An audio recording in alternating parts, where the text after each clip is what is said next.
So guys मैं बहुत दिन से वीडियो नहीं बना सका क्योंकि ज़्यादातर मेरे जो भी वीडियोस होते हैं वो साइट विज़िट सीरीज़ होती है। I go to a site, I shoot them और मैं उसका पूरा एक एक्सप्लेनेशन देता हूँ हर तरीके से चीज़ों को लेके। बट अभी सबसे बड़ा इशू क्या आ रहा है कि ड्यू टू एक तो सबसे पहले तो देयर वाज अ लॉकडाउन और उसके बाद when the lockdown was open तो उसके बाद भी साइट्स पे बहुत सारे रिस्ट्रिक्शन होती है जाने की थोड़ा सा, और प्लस के बहुत सारी चीज़ें ऑन नहीं होती, आप इधर नहीं जा सकते, आप उधर नहीं जा सकते।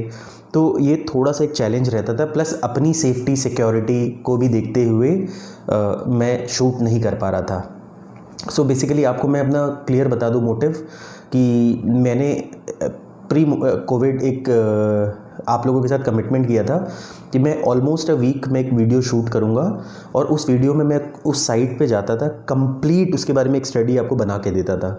तो सबसे इंपॉर्टेंट चीज़ क्या होता था कि अब सबसे इंपॉर्टेंट क्या होता है कि एक तो बहुत सारा वेरिएशन, दूसरी चीज़ है मेरा अपना एक एक्सपीरियंस, सबको एडअप करके I use to provide you the best of the knowledge.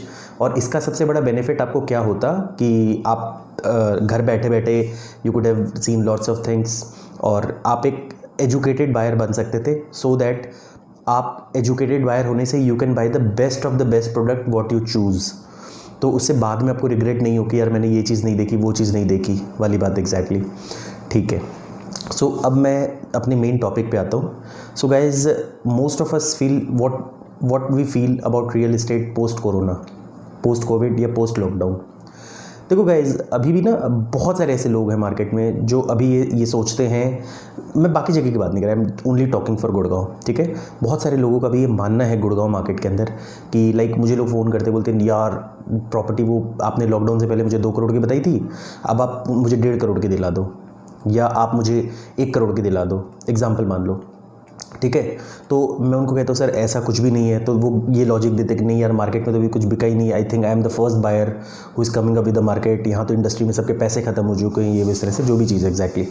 अब अगर आप मुझसे पूछोगे तो अगर हम जब लॉकडाउन में हम घर पे बैठे थे तो हमें भी ना कुछ ऐसा ही लगता था कि यार कुछ खास मार्केट में आई डोंट थिंक कि अब पोस्ट कोविड हमारा कुछ होने वाला है, and I think 2020 and 21 will be very challenging, जो हमें लगा। बट ठीक है, it's okay, lockdown was over, we came back to work with proper social distancing, safety and security. And जो हमने सोचा हम उसके बिल्कुल अपोजिट में चीज़ें हुई। लाइक आप विश्वास नहीं करोगे, there were so many clients और जो बिल्कुल जेन्युइन बायर्स थे और उन्होंने ट्रांजेक्शन की।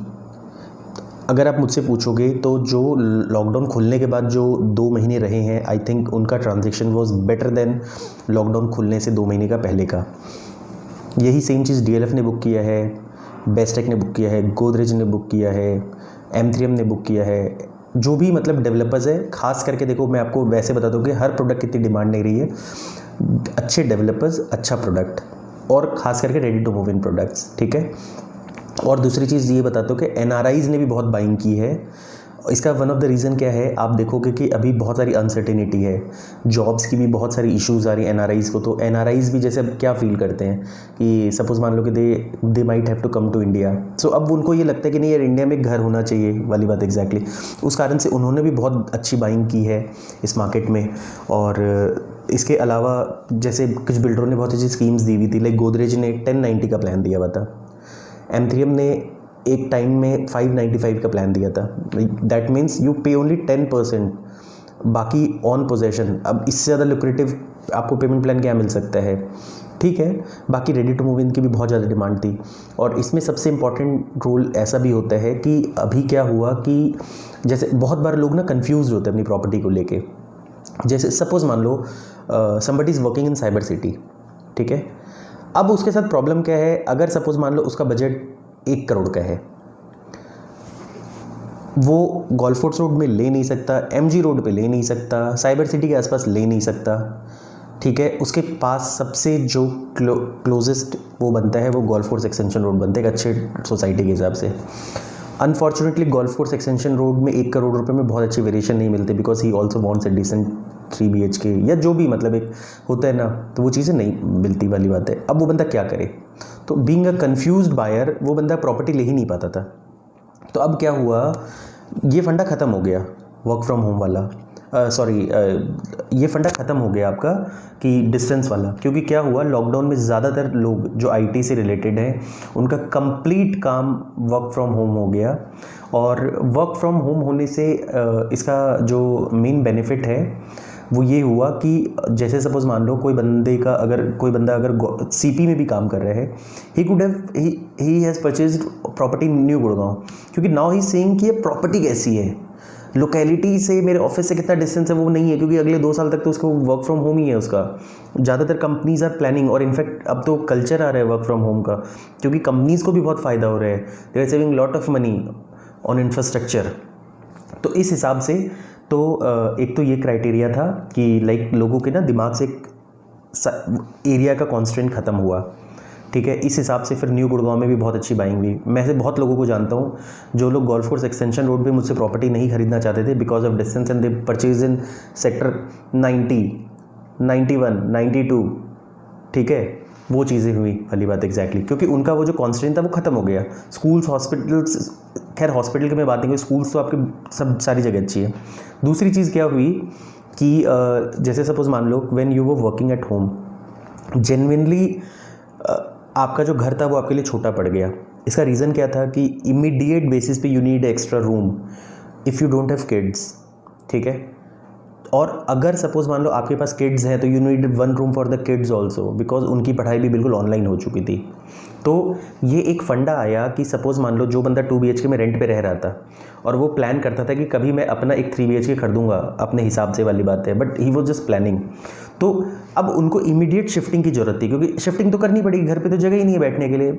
आप सपोज मान लो कि लोगों के पास जगह ही नहीं काम करने के लिए, तो लोगों ने सोचा कि यार instead of moving to a new rental house, जब मैंने इतने दिनों से प्लान किया हुआ है तो मैं परचेज़ कर लेता हूँ प्रॉपर्टी को। तो परचेज्ड। सोशल प्रेशर भी था, जैसे कई लोगों के पास पैसे तैयार होते हैं, बहुत दिनों से नहीं ले रहे थे।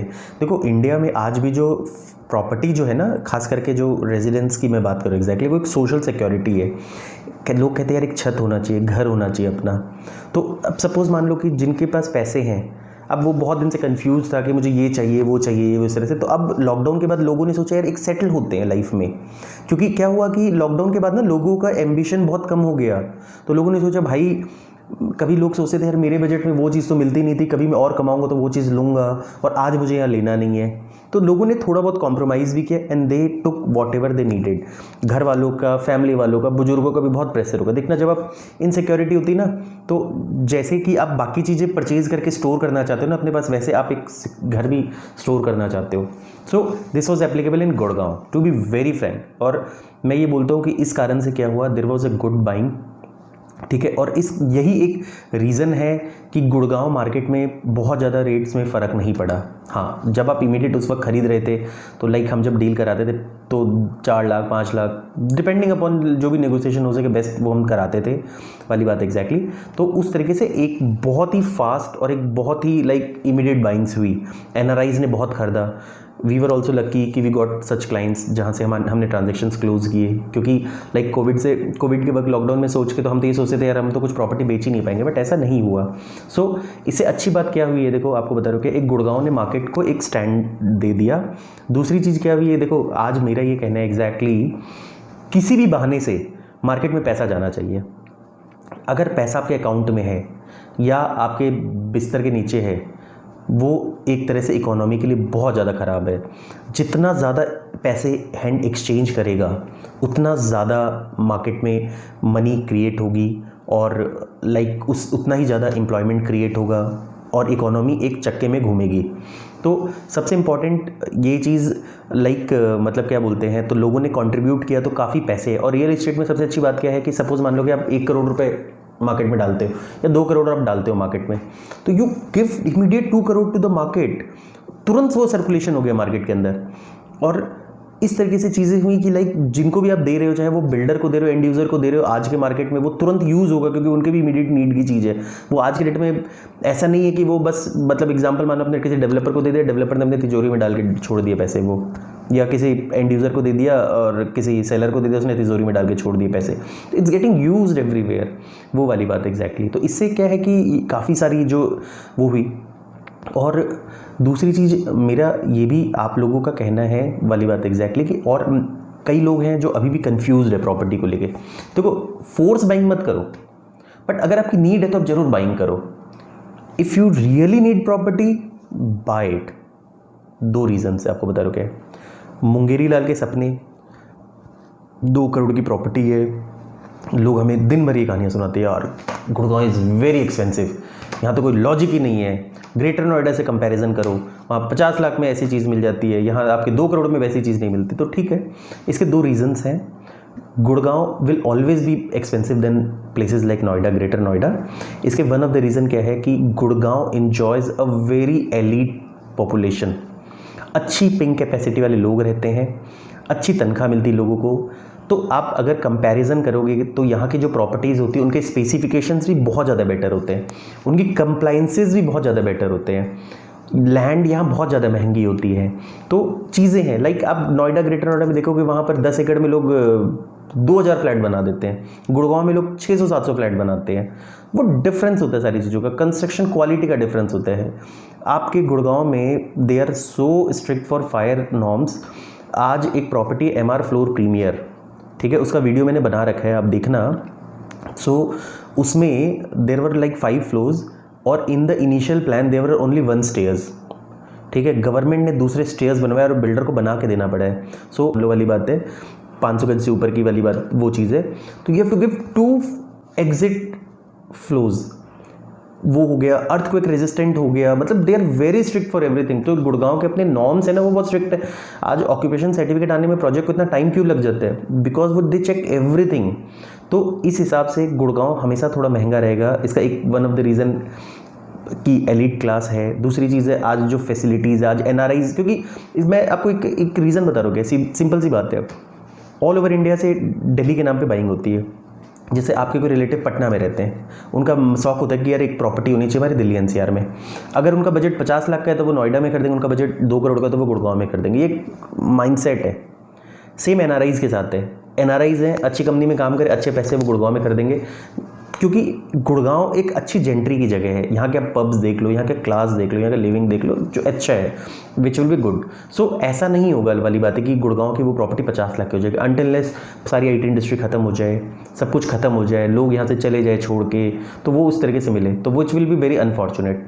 और दूसरी चीज़ है कि सर हम लोग हमेशा ये सोचते हैं कि सब, दूसरी चीज़ है कि प्रॉपर्टी के प्राइजेज़ अगर सपोज मान लो, जैसे कई लोग हैं, जैसे मैं एग्जांपल मानो, बहुत लोगों को ये भी कहता हूँ कि सर आज बेस्ट टाइम है, खरीद लो, रेट्स वाइज, सब कुछ वाइज। तो इससे क्या है कि सपोज मान लो कि जो प्रॉपर्टी मार्केट में जैसे सपोज मान लो कि there is some property in for example मान लो आपने एक प्रॉपर्टी चूज़ की हुई है। मैंने गुड़गांव में से बहुत सारे लोग देखे हैं जो एक प्रॉपर्टी बस चूज़ करके बैठ जाते हैं, भैया ये 2 करोड़ की प्रॉपर्टी है, 1.5 करोड़ का रेट लगा के छोड़ देंगे वाली बात एग्जैक्टली, जो जेन्युइनली नहीं होता। गुड़गांव ने बहुत सारे फेजेस को देख लिया, चीज़ें नहीं हो पा रही है।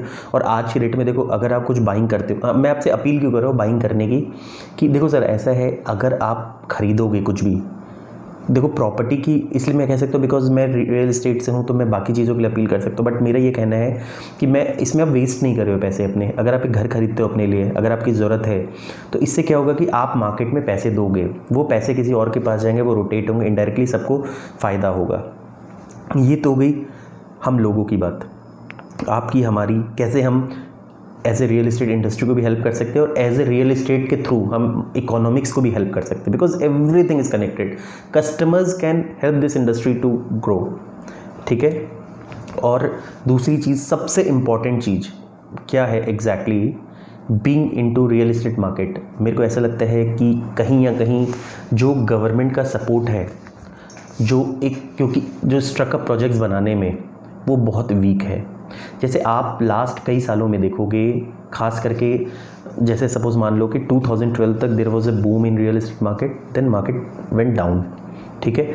इससे क्या हुआ कि बहुत सारे बिल्डर का जो अपना साइकिल था ना, वो ख़राब हो गया, क्योंकि डेवलपर क्या करता था, आपसे 30-40% पेमेंट लेता था, नई लैंड खरीदता था, आगे की पेमेंट से वो प्रोजेक्ट बनाता था, बट वो साइकिल ख़त्म हो गया। उस कारण से डेवलपर स्ट्रकअप हो गए और अच्छे अच्छे डेवलपर स्ट्रकअप हो गए, प्रोजेक्ट स्ट्रकअप हो गया, ठीक है। अब मेरा ये कहना है एग्जैक्टली कि आज सपोज मान लो एक इतना बड़ा ट्रेजेडी है मार्केट का, या आप कहो कि इतना बड़ा एक इशू है मार्केट के अंदर, ठीक है। तो हु शुड हेल्प, चक्का घुमाना है। आपको पता है ज़्यादातर जो भी प्रोजेक्ट्स हैं ना जो अटके हुए हैं दिल्ली एनसीआर में, या क्योंकि मैं दिल्ली एनसीआर की बात करूँ, ज़्यादा मैं जानता हूँ, बाहर के नहीं जानता, खास करके गुड़गांव की मैं बात करूँ वाली बात एग्जैक्टली, वो लॉस मेकिंग प्रोजेक्ट्स नहीं है, वहाँ पर रिकवरी बहुत होनी है। क्योंकि सपोज़ मान लो आपने 50% प्रोजेक्ट बना के आपने सपोज़ मान लो प्रोजेक्ट रोक दिया है, 50% आप जब बनाओगे तो आपको बाकी 50% भी तो मिलेगा ना। तो मेरा ये कहना है कि अगर गवर्नमेंट इनिशिएट करके थोड़े से पैसे पंप इन करके बनाओ, या फिर सिंपल सी बात है, एक प्रोजेक्ट है, बिल्डर नहीं बना पा रहा, ऑक्शन करो, थर्ड पार्टी को बनाओ, डायरेक्ट इंस्टॉलमेंट उनको हो जाएगी। अगर सपोज मान लो कोई थर्ड पार्टी लेने को तैयार नहीं है, गवर्नमेंट टेकअप करे, कुछ पैसे इन्फ्यूज़ करे, जैसे एनबीसीसी को लाने की बात है, जेपी के साथ जो भी है एग्जैक्टली, कुछ आम्रपाली के साथ किया भी है, करे, बट इसको ना थोड़ा स्पीडली करे। एक प्रोजेक्ट चल रहे हैं, मालिक को उठा के जेल में डाल देते हो, एंड रिजल्ट क्या आ रहा है, कुछ भी नहीं आ रहा, कितने आप जेल में डालोगे वाली बात है। अब तो इतना बुरा हाल है कि मैं कई बिल्डरों से ऐसे मिलता हूँ, वो बेचारे खुद तैयार है बनाने के लिए, लेकिन उनके पास एक चवन्नी नहीं आता कि पैसे बनाने के लिए वाली बात एग्जैक्टली। तो मेरा कहना है थोड़ा सा गवर्नमेंट को हेल्प करना पड़ेगा, अपनी तरफ से भी पैसे लगाने पड़ेंगे। इसका फ़ायदा क्या होगा आपको बता रहा हूँ, अगर हम स्ट्रक्चर प्रोजेक्ट्स बनाते हैं तो एक तो सबसे इम्पॉर्टेंट क्या होगा कि सबसे इम्पॉर्टेंट, क्योंकि because this is on ground of humanitarianism. आप सोचो एक मिडिल क्लास की हालत देखो, he is paying EMI, he has no house, वो रेंट भी दे रहा है, और वो डिफ़ॉल्ट करेगा तो उसकी क्रेडिट ख़राब हो जाएगी बिल्कुल, जिस पे उसका जीवन चलता है। तो आज आप कैसे हम इग्नोर कर सकते हो उस इतने बड़े क्लास को, होमलेस है वो लोग एक तरह से देखा जाए तो मेरा ये कहना है कि सबसे इम्पॉर्टेंट क्या है, एक तो उनको घर मिलेगा अपना, बहुत इम्पॉर्टेंट है। दूसरी चीज़ है जो पैसे जब कंप्लीट होने के बाद उनको मिलना था वो मार्केट में मिलेगा, आएगा, सिंपल सी बात है। और एक स्टेटस क्यों बना हुआ है कि बैंक भी उस पर इंटरेस्ट चार्ज किया जा रहा है, या वो प्रोजेक्ट का एवर एंडिंग है, थोड़ा सेटल होगा मामला, थोड़ा बैंक सेटल करेगा, थोड़ा गवर्नमेंट पैसे इन्फ्यूज़ करेगी, तो ऐसे मिला जुला के एक पूरा का पूरा एक सर्कुलेशन बनेगा। इससे प्रोजेक्ट्स एक तो फिनिश होंगे, दूसरा क्या है, एंड यूज़र का फिर से कॉन्फिडेंस आएगा मार्केट के अंदर। क्योंकि देखो आज नहीं तो कल, मेरा ये कहना है एग्जैक्टली कि आज रेडी टू मूव इन अगर प्रोजेक्ट्स खत्म हो जाए तो नेचुरल सी बात है एंड यूज़र को तो खरीदना ही पड़ेगा अंडर कंस्ट्रक्शन, या फिर नहीं खरीदेगा तो फिर बिल्डर कहाँ से प्रोजेक्ट बनाएगा। तो वो एक साइकिल है, एक तो वो सेंटिमेंट सुधरेंगे चीज़ों के, लोग बाई करेंगे। बहुत लोगों के लिए बहुत ईजी होता है रेडी टू मूव इन घर खरीदना, बहुत मुश्किल होता है, इंस्टॉलमेंट्स में खरीदना बहुत ईजी होता है। तो एक तो वो सेंटिमेंट्स आपका चेंज होगा। और दूसरी चीज़ क्या है कि मैं ये भी कह रहा हूँ कि अगर सपोज़ मान लो कोई प्रोजेक्ट लॉस में चल रहा है, लॉस में इन सेंस कि अगर सपोज़ मान लो एक प्रोजेक्ट की रिकवरी मान लो 40 करोड़ रुपीज़ होनी है या 400 करोड़ रुपीज़ होनी है, एक माइंड में वो कर रहा हूँ, और सपोज़ मान लो कि उस प्रोजेक्ट को बनाने में you have to spend 500 crore rupees, ठीक है। अब सपोज़ मान लो हमने क्या किया, पूरे मान लो देयर आर 1000 पीपल देयर, हमारी कॉस्टिंग मान लो 10 करोड़ रुपए एक्स्ट्रा बढ़ रही है। अगर मैं पर फ्लैट बात करूँ तो 5 लाख रुपए होते हैं, 6 लाख होते, 7 लाख होते। मुझे ऐसा लगता है कि एक कस्टमर को अगर आप ये बोलोगे कि यार या तो एक तरफ तुम्हें तुम्हारी प्रोजेक्ट मिल ही नहीं सकता, ये स्टेटस को कभी ख़त्म नहीं होना, और तुम ये जो EMI दे दे के अपने को जला रहे हो जिसका एक नेवर एंडिंग सॉल्यूशन है, इससे अच्छा है कि यार आप इस एस्केलेशन हम करते हैं प्रोजेक्ट को एक कलेक्टिवली कैलकुलेशन करके, और हम इसको बनाते हैं। क्योंकि सब चीज़ मतलब आपको भी कंट्रीब्यूट करना है चीज़ों को बाहर होने के लिए वाली बात है। मुझे लगता है आई डोंट फाइंड पीपल जिनको इस चीज़ से नाराज़गी होगी या ख़राब लगेगा, क्योंकि एंड ऑफ द डे आपको तो घर मिल ही नहीं रहा। आपको कम से कम 4-5 लाख रुपए एक्स्ट्रा खर्च करके आपको घर तो मिल रहा है, आप कम से कम एक जंजाल से तो फ्री हो रहे हैं लाइफ में, बहुत बड़ा वाली बात एग्जैक्टली। सर बहुत बुरा हाल है, आपको बता रहा हूँ कि लोगों को जिसको घर नहीं मिला ना, जो EMI दे रहे, सैलरी दे रहे, मुझे पता है कि कितना चैलेंज है। और आज की डेट में अगर उनकी जॉब चली जाए या जॉब्स में कटिंग आ जाए, कितना स्ट्रेसफुल लाइफ हो सकता है। तो मेरा ये कहना है गवर्नमेंट को ये जो स्टॉल्ड प्रोजेक्ट्स हैं ऑल ओवर इंडिया या दिल्ली NCR की मैं स्पेसिफिकली बात करूँ तो गवर्नमेंट को लग के ये प्रोजेक्ट्स कंप्लीट करवाने चाहिए। अगर गवर्नमेंट चाहती है there should be housing for all, तो ये होना चाहिए। और मुझे लगता है कि इस चीज़ से देखो आज गवर्नमेंट को इकोनॉमी चलाने के लिए पैसे तो खर्च करने ही पड़ रहे हैं, लोन देके कुछ भी करके वाली बात है। तो मेरा ये कहना है इस चीज़ को इग्नोर मत करो, ये बहुत इंपॉर्टेंट है आपके लिए। अगर सपोज़ मान लो कि हमने एक इसमें साइकिल चला दी, आपको पता नहीं है कि इतनी लेबर की रिक्वायरमेंट होगी ना कंस्ट्रक्शन करने के लिए, आप सोच नहीं सकते हो। इतनी ज़्यादा लेबर्स की रिक्वायरमेंट होगी, आप सोच नहीं सकते वाली बात है। तो मुझे लगता है कि लेबर की कंजम्पशन, एम्प्लॉयमेंट की कंजम्पशन, मटेरियल, पूरी की पूरी इंडस्ट्री को मेरे को लगता है कि आप एक रिवाइवल करके डाल सकते हो, क्योंकि जब आप कंस्ट्रक्शन चलेगी तो there will be more requirements. और एग्जाम्पल मान लो, लोग हैं, अगर सपोज मान लो कि उन्होंने 25 लाख रुपए, 50 लाख की प्रॉपर्टी में 25 लाख दिए हुए थे, नेक्स्ट 25 लाख और देना है बैंक से, और एक्स्ट्रा मतलब डिसबर्समेंट होगी सारी चीज़ों की, या फिर एग्जांपल मानो आपको लास्ट में देना है तो वो होगी। तो इस कारण से एक पूरा का पूरा ना एक सबके लिए एक विन विन सिचुएशन रहेगा। बट इसमें गवर्नमेंट को एक्ट करना पड़ेगा। गवर्नमेंट ना सिर्फ आई वॉश कर रही है, बिल्डर को उठाया जेल में डाल दिया, ऑडिटिंग ही चलती रहती है 5-5 साल तक। मैं कह रहा हूँ एज ए बिजनेसमैन, आप किसी की भी फाइल को ऑडिट करोगे ना, किसी भी बहुत बड़े बिजनेसमैन को, you will find lots of घपला, किसी को भी। देखो वो हम तब चेक करते हैं जब वहाँ कुछ गड़बड़ होती है। आज सपोज मान लो एक कंपनी अच्छी चल रही है, मान लो रिलायंस ही है, मुकेश अंबानी जी का, everything is very good, he is now a very good celebrity. और मैं कहता हूँ चलो बिजनेसमैन को रिस्पेक्ट भी करना चाहिए हमें, बिल्कुल ठीक है। बट सपोज मान लो समथिंग गोज रॉन्ग, जब उसका बुक्स खोला जाएगा ना तो मीडिया में यही हाईलाइट्स आएंगी, उन्होंने इतना घपला किया, उन्होंने इतना फ्रॉड किया, वो चालबाज हैं, वो धोखेबाज हैं, वो गद्दार हैं, वो ये हैं, वो है वाली बात। एग्जैक्टली देखो, बिजनेस में जब जिसको मौका मिलता है वो एडवेंचरिज्म दिखाता है, ये एक बिज़नेस का नॉर्म है, और लोग इसमें कई बार फंस भी जाते हैं। क्यों? तो अब पॉइंट क्या है एग्जैक्टली कि मैं कह रहा हूँ सारी चीज़ हो गई, बट 5 साल 7 साल हो गए, लोग अब नहीं कर पा रहे वाली बात है। प्लीज़ गवर्नमेंट, आपको इस चीज़ को लोगों को एग्जिट कराना ही कराना पड़ेगा। सो बेसिकली देखो, मेरा 2-3 मुद्दा है इस पूरी वीडियो बनाने का। एक तो मेरा सबसे इंपॉर्टेंट ये कहना है कि अगर मैं गुड़गांव मार्केट की पोस्ट कोविड की बात करूँ फॉर प्रॉपर्टीज़, बहुत ज़्यादा रेट्स में फ़र्क नहीं है, buying has been good. Secondly मैं बात करूँ कि दूसरा मेरा ये था एग्जैक्टली कि गवर्नमेंट को इंस्टॉल्ड प्रोजेक्ट्स बनाने में हेल्प करना चाहिए, और ये चीज़ें ना हमें एज ए अपील उठाना चाहिए गवर्नमेंट के सामने। जो विन विन सिचुएशन हो सकता है, इस चीज़ को इग्नोर ना करिए, बहुत इंपॉर्टेंट है। एग्जांपल मान लो, this is as important as कि इंडस्ट्री को जो वापस से चालू कर देना, ये वैसे ही एज इंपॉर्टेंट है। सिंपल सी बात है। तीसरी चीज़, अब मैं लोगों को ये कहना चाहता हूँ, ये एज ए मैं रियल एस्टेट पर्सन नहीं कह रहा, एज ए मैं लोगों को, सिर्फ लोगों से एक छोटा सा अपील करना चाहता हूँ। 2 तरह के लोग हैं हमारे इंडिया में, क्या कहूँ, गुड़गांव की बात करूँ मैं, क्योंकि गुड़गांव में मैं देखता हूँ, चलो गुड़गांव में फिर भी थोड़े ठीक है, बट दिल्ली में थोड़ा ज़्यादा सा केस देखता हूँ वाली बात, because I went to Nehru Place one day and I was so shocked to see, जब दिल्ली में इतना कोरोना वायरस का केस चल रहा था, तब मैंने वहाँ की सिचुएशन देखी तो मेरे होश ही उड़ गए। इंडिया में ना 2 तरह के लोग होते हैं। एक तो बेचारे घर में ऐसे दुबक के बैठे हैं जैसे लगता है कि भाई साहब घर से निकलना ही नहीं है जब तक कोरोना वायरस नहीं ख़त्म होगा, और दूसरे ऐसे लोग हैं जो मास्क तक नहीं लगाते, ऐसे घूम रहे जैसे उनको कोरोना वायरस से कुछ इफेक्ट ही नहीं आएगा, या कोरोना वायरस उनके लिए है ही नहीं वाली बात। एग्जैक्टली ठीक है, दोनों ही लोग गलत हैं। बेस्ट थिंग इज़, ना ही आप घर पे बैठो, ठीक है, और ना ही आप ओवर एडवेंचरिज्म दिखाओ। जो एक गाइडलाइंस है proper, wear a mask when you meet anybody. मैं ऑफिस में आता हूँ, कोशिश करता हूँ अपने कैबिन में जब जाता हूँ तो मास्क नहीं पहनता हूँ, अदरवाइज ऑफिस में भी बैठता हूँ तो आई वियर ए मास्क। अभी मैंने मास्क इसलिए पहना, ऑफिस में मेरे अलावा कोई नहीं है, ठीक है, एवरीबडी इज़ गॉन, अकेला वीडियो बना रहा हूँ तो मैंने मास्क नहीं पहना हुआ। Whenever I go anywhere, I touch anything, I put a sanitiser, ठीक है।